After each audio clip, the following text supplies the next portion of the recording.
আসসালামু আলাইকুম জিএসএম ভাইরা, আমার হাতে একটি ফোন দেখতে পাচ্ছেন। এটা হচ্ছে ভিভো Y20। এই ফোনটার প্রবলেম, এখন যে প্রবলেমটা আছে সেটা হলো এর ডিসপ্লে লাইটিং আসতেছে না। তো এটা আমার কাছে এসেছিল ফুল শর্ট অবস্থায়, অর্থাৎ ব্যাটারি কানেক্টরে আমরা ফুল শর্টিং পাচ্ছিলাম যখন এই ফোনটা আসে আমার কাছে। তো আমার এটাতে ভিডিও বানানোর মতো কোনো ইন্টারেস্ট ছিল না, যে কারণে ওই কাজটা করার সময় আমি ভিডিও করিনি। তো এখন যে সমস্যাটা হয়েছে সেটা হলো এটার ডিসপ্লে, যখন আমি এর ডেট প্রবলেমটা, ফুল শর্টিং প্রবলেমটা সমাধান করি, সমাধান করার পর এখন যখন আমি ফোনটাকে রানিং করি তখন হচ্ছে ডিসপ্লে লাইটিং পাচ্ছি না। মানে ফোনটা চালু করেছি, চালু করার পর এখন ডিসপ্লেতে লাইট আসতেছে না। তো আজকের ভিডিওতে আমি দেখাবো যে এই ডিসপ্লে লাইটিং, আমরা যদি ডিসপ্লে লাইট চলে যায় এরকম ফোনগুলো আমরা কিভাবে সমাধান করি, প্লাস এই যে ডিসপ্লে লাইটটা এইটা কেন আসতেছে না বা কিভাবে চলে গিয়েছে, এই বিষয়গুলো নিয়ে আজকের ভিডিওতে আলোচনা করব, প্লাস এইটার সমাধান করব। তো আমি প্রথমে আপনাদেরকে ফোনটা চালু করে দেখানোর চেষ্টা করি যে এটাতে গ্রাফিক্স শো করছে, বাট এই যে আপনারা যদি একটু লক্ষ্য করুন, ঠিক এই জায়গাতে দেখতে পাচ্ছেন যে এখানে ভিভোর লোগো দেখাচ্ছে। এই যে দেখুন, আমি স্পষ্ট দেখতে পাচ্ছি, আপনারাও স্ক্রিনের দিকে ভালো করে লক্ষ্য করলে দেখতে পাবেন যে এখানে ভিভোর লোগো দেখা যাচ্ছে। এই যে দেখুন, এই যে দেখুন ভিভোর লোগো দেখা যাচ্ছে, বাট ফোনটাতে কোনো রকম লাইটিং নাই। তো আমি অলরেডি একটা ডায়াগ্রাম এঁকে রেখেছি যাতে করে আপনাদেরকে বোঝাতে সহজ হয়, বা এই সমাধানটা যাতে আপনারা খুব সহজেই বুঝতে পারেন, সেই জন্য আমি অলরেডি এর একটা ডায়াগ্রাম এঁকে নিয়েছি, যে এই লাইটিংটা কিভাবে কাজ করে তার।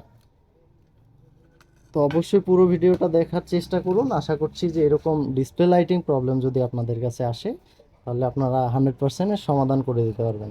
তো আমি ফোনটাকে প্রথমে সাইডে রাখবো, রেখে হচ্ছে আমি ডায়াগ্রামটা দেখব যে আমাদের এই এই ভিভো ফোনগুলোর ক্ষেত্রে আমাদের লাইটিংটা কিভাবে কাজ করে।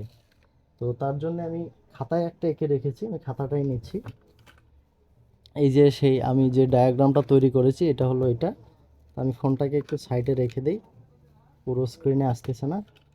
তো আমি এই ডায়াগ্রামটা এঁকেছি, ধরুন এইটাই হচ্ছে ডিসপ্লে লাইটিং সেকশন। তো এটার মধ্যে প্রথমে হচ্ছে এইখানে দেখুন, এইটা হচ্ছে ডিসপ্লে লাইটের ডিসপ্লে কানেক্টর। এই যে এখানে দেখুন,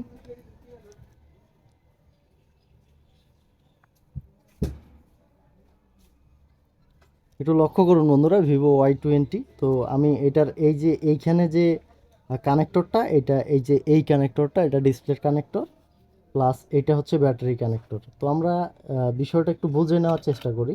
সেটা হলো, ধরুন এই যে ব্যাটারি কানেক্টর থেকে যে ভোল্টেজটা ইনপুট হয় সেটা সরাসরি এই যে পিএমআইটাতে চলে যায়, যেটা আমি রিভল করেছি।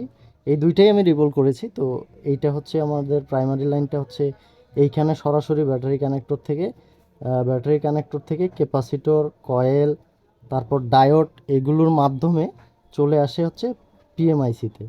তো পিএমআই এ আসার পর এইখানে দেখুন, পিএমআই থেকে আবার ক্যাপাসিটর, এইখানে কয়েল থাকে, এই লাইনটা আবার এদিক দিয়ে এসে এখানে ক্যাপাসিটর হয়ে আবার এদিক দিয়ে গিয়ে আবার পিএমআই এ ঢোকে।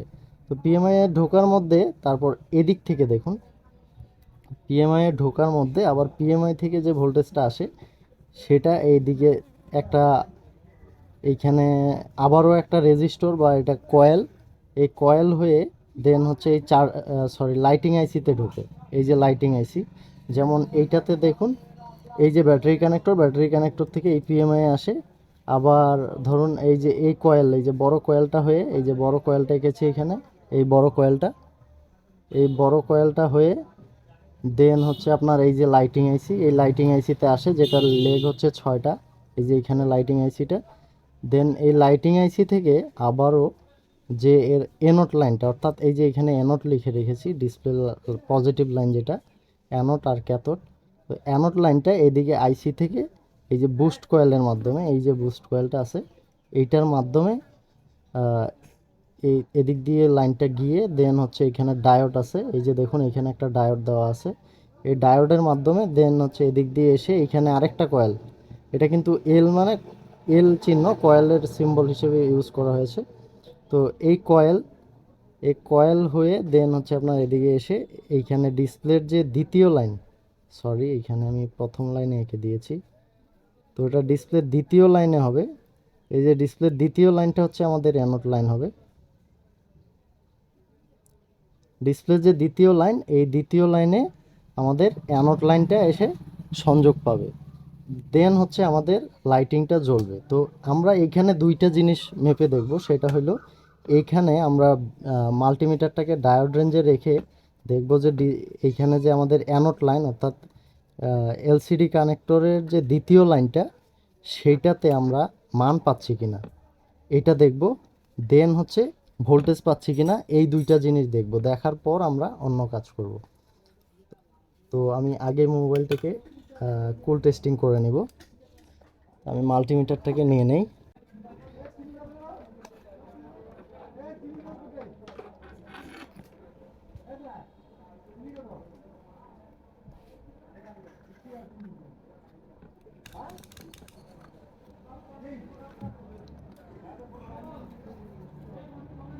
তো আমি মাল্টিমিটারটাকে ডায়োড মোডে নিয়ে নিলাম।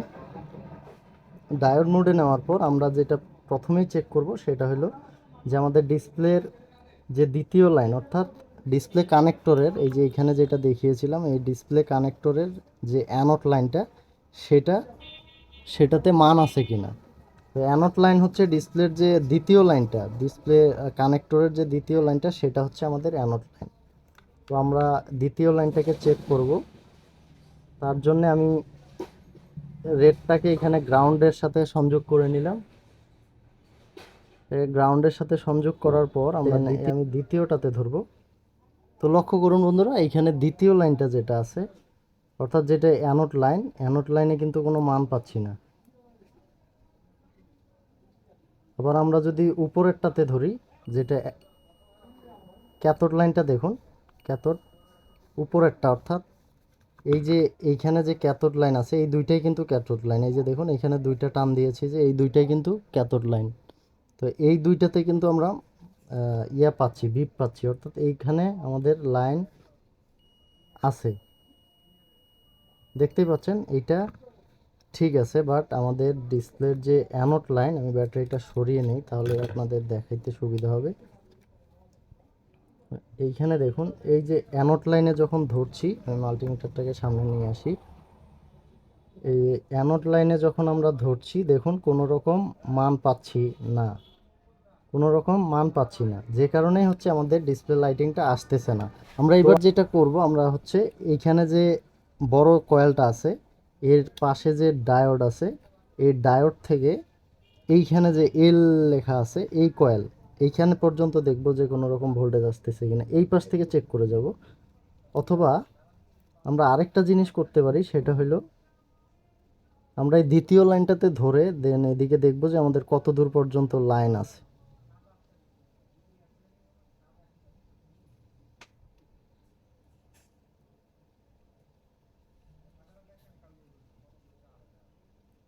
তো বন্ধুরা এখানে একটু লক্ষ্য করুন, এখানে যে অ্যানোড লাইনটা, এই যে এল লিখে এখানে যে একটা সংকেত দিয়েছি, এইটা হচ্ছে এখানে একটা কয়েল ছিল।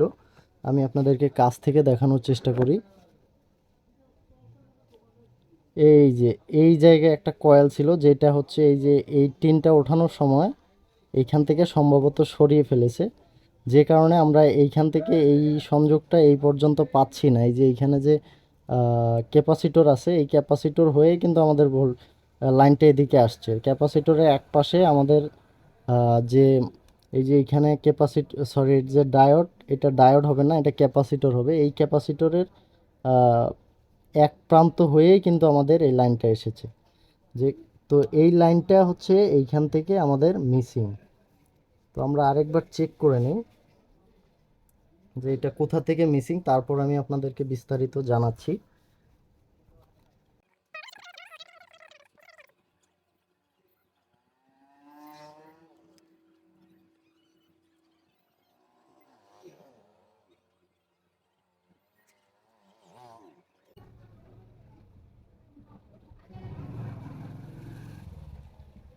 তো বন্ধুরা আমাদের কুল টেস্টিং শেষ। কুল টেস্টিংয়ে আসলে সহজভাবে ধরা যাচ্ছে না, যে কারণে আমি এবার কী করবো, যে হট টেস্টিং করব। এবার আমি হট টেস্টিং করব। হট টেস্টিং করার নিয়মটা তো আপনারা যারা টেকনিশিয়ান তারা নিশ্চয়ই জানেন। তো আমি হট টেস্টিংয়ে দেখব যে আমাদের আমরা জানি যে এই অ্যানোড লাইনে ব্যাটারি কানেক্টরের যে ভোল্টেজ, ব্যাটারি কানেক্টরে যদি 4.2 থাকে, 4.2 ভোল্ট থাকে, সেম ভোল্টেজটা আমরা এই অ্যানোড লাইনে পাবো 4.2 ভোল্ট। সেম ভোল্টেজটা কিন্তু আমরা অ্যানোড লাইনে পাবো। দেন হচ্ছে আমাদের লাইটটা, ডিসপ্লে লাইটটা জ্বলবে। তো আমরা এবার হট টেস্টিংয়ের জন্য আমরা ফোনটাকে চালু করে নেব।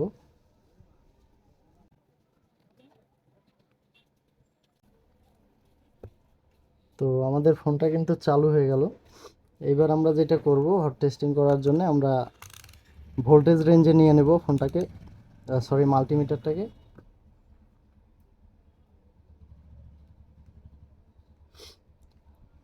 তো বন্ধুরা, ভিডিওটা অনেকটাই লং হয়ে যায়, তো আমি চেষ্টা করি আমি যেভাবে বুঝি সেইভাবেই আপনাদেরকে শেয়ার করার, যে কারণে একটু সময় লেগে যায়। তো আমি আবারও রেডটাকে গ্রাউন্ড করি।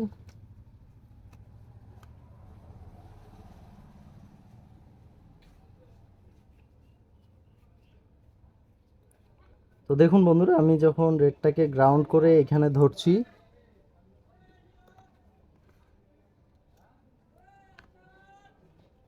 পেনটা, কলমটাকে নিচে দিয়ে নেই যাতে আপনারা ক্লিয়ারলি দেখতে পারেন। একটু লক্ষ্য করুন বন্ধুরা, আমি যখন এই কয়েলটাতে ধরছি তখন 3.86 ব্যাটারি কানেক্টরের যে ভোল্টেজ। তো আমি কোন কয়েলটাতে ধরলাম, আমি হচ্ছে এই পিএমআই থেকে বের হয়ে যে কয়েলটা আছে সেইটাতে ধরলাম। এইখান পর্যন্ত আমাদের ভোল্টেজ আছে, অর্থাৎ 3.8786 এরকম ভোল্টেজ দেখাচ্ছে। দেন হচ্ছে আমরা চেক করব হচ্ছে এইখানে, একটু লক্ষ্য করুন বন্ধুরা, আমরা এবার চেক করব এই আইসি পার হয়ে, যে আইসি থেকে ভোল্টেজটা কোনো রকম বাধাকৃত হয়েছে কিনা। তো তার জন্য আমরা চেক করতে পারি, এই যে এইখানে যেটা আমি দিয়েছি ডি, এটা আসলে ডি না, এটা হচ্ছে সি হবে, ক্যাপাসিটর। তো এই ক্যাপাসিটরে আমরা চেক করব যে ওই ক্যাপাসিটর পর্যন্ত আমাদের ভোল্টেজটা আসতেছে কিনা। ওই ক্যাপাসিটরটা হলো এই যে, এইটা হচ্ছে বুস্ট কয়েল। এই যে বুস্ট কয়েল থেকে বের হয়ে যে ক্যাপাসিটরটা, সেইখানে আমরা 4 ভোল্ট পাবো। তো এই যে বুস্ট কয়েল থেকে বের হয়েছে, এই যে দেখুন, এই যে বুস্ট কয়েল, এইটার পাশে এই যে ছোট ক্যাপাসিটরটা, এটাই ওইখানে এঁকেছিলাম, যেটার মধ্যে 3.83 ভোল্টেজ শো করছে। অর্থাৎ এই ক্যাপাসিটর থেকে সরাসরি এই যে এইখানে একটা সুইচিং আইসি হইতে পারে, সুইচিংয়ের জন্য, লাইটটা সুইচিং করার জন্য এইখানে একটা প্রোটেকশনের জন্য হয়তো ওবিপিও হইতে পারে। এটা আমি আসলে শিওর না, ডায়াগ্রাম যেহেতু আমার কাছে নাই। তো আইসিটা আছে, এটা ওভিপি হইতে পারে। তো এই ওভিপি হয়ে দেন হচ্ছে আমাদের এইখানে দেখুন একটা কয়েল আছে, যেটা রেজিস্টরের মতোই ছোট। এই যে এই জায়গায় ছিল কয়েলটা মিসিং। তো যেহেতু এই কয়েলটা মিসিং, তো আমরা কয়েলের অপর প্রান্তে দেখি ভোল্টেজ আসতেছে কিনা। এই যে এইখানে যে কয়েলটা, এটা কিন্তু এইখানে ছিল, এই কয়েলটা মিসিং। তো দেখি আমরা এক প্রান্তে পাচ্ছি কিনা। তো দেখুন, এই কয়েল পর্যন্তও কিন্তু আমাদের ভোল্টেজটা ঠিক আছে, অর্থাৎ এর যে লাইটিং আইসি, বুস্ট কয়েল, এগুলো প্রত্যেকটাই ঠিক আছে, এটা আমরা বুঝে গেলাম।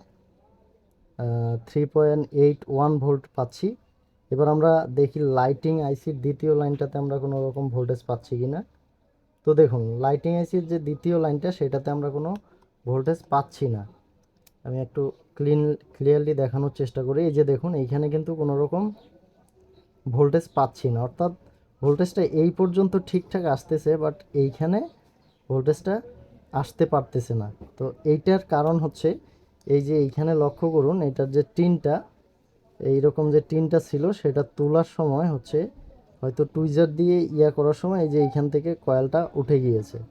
তো আমরা এই কয়েলটাকে জাম্পার করে দিয়ে দেখতে পারি যে এইখানে কয়েলটা জাম্পার করার পর আমাদের লাইটিংটা আসতেছে কিনা। অথবা আমরা যদি এইখানে কয়েলটা জাম্পার না করেও আমরা আরেকটা করতে পারি, এই যে আমরা চাইলে এই যে কয়েলটাকে এইভাবে শর্ট করে দিতে পারি, যেহেতু 100 কিলো ওহমসের নিচে এই রেজিস্টরটা, তো এটা কয়েলই।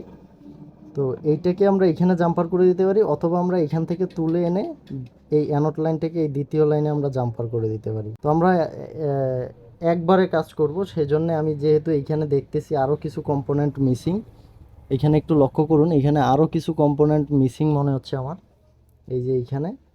যে কারণে আমি আর এইখানে শর্টিং করব না, জাস্ট এইখান থেকে ভোল্টেজটাকে জাম্পার করে এই দ্বিতীয় লাইনে লাগিয়ে দেবো। এই ভোল্টেজটাকে এনে জাম্পার করে এই অ্যানোড লাইনে এনে লাগিয়ে দেবো।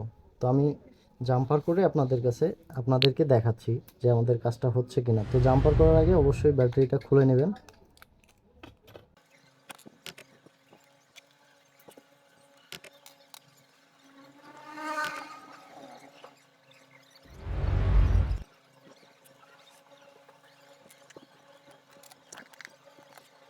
লাইনটা একদম ছোট, তো আমি এখানে লাইটটাকে অন করে নিলাম যাতে করে আমার জাম্পার করাটা সহজে হয়।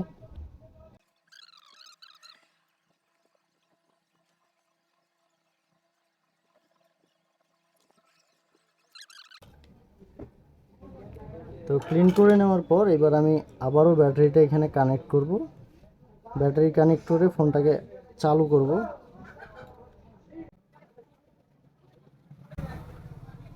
তো ফোনটাকে চালু করলাম। চালু করার পর এবার আমরা ভোল্টেজটা চেক করি যে আমাদের এইখানে ভোল্টেজটা ট্রান্সফার হয়েছে কিনা।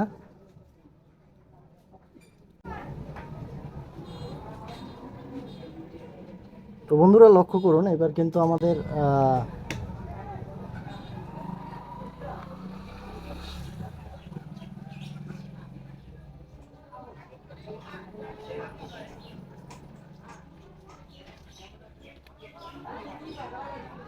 তো বন্ধুরা এবার একটু লক্ষ্য করুন, আমরা কিন্তু দ্বিতীয় লাইনে জাম্পার করে দিয়েছি। জাম্পার করার পর এবার আমরা দেখি যে এখানে ভোল্টেজটা আসছে কিনা। তো বন্ধুরা লক্ষ্য করুন, এখন কিন্তু আমাদের যে অ্যানোড লাইনে আমরা ভোল্টেজ পাচ্ছি 3.84 ভোল্টেজ পাচ্ছি। তো আমরা আবারও ব্যাটারিটা ডিসকানেক্ট করি। ডিসকানেক্ট করে এবার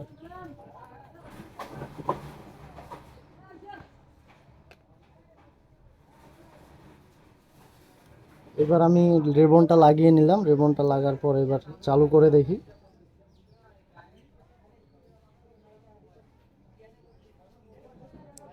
সরি।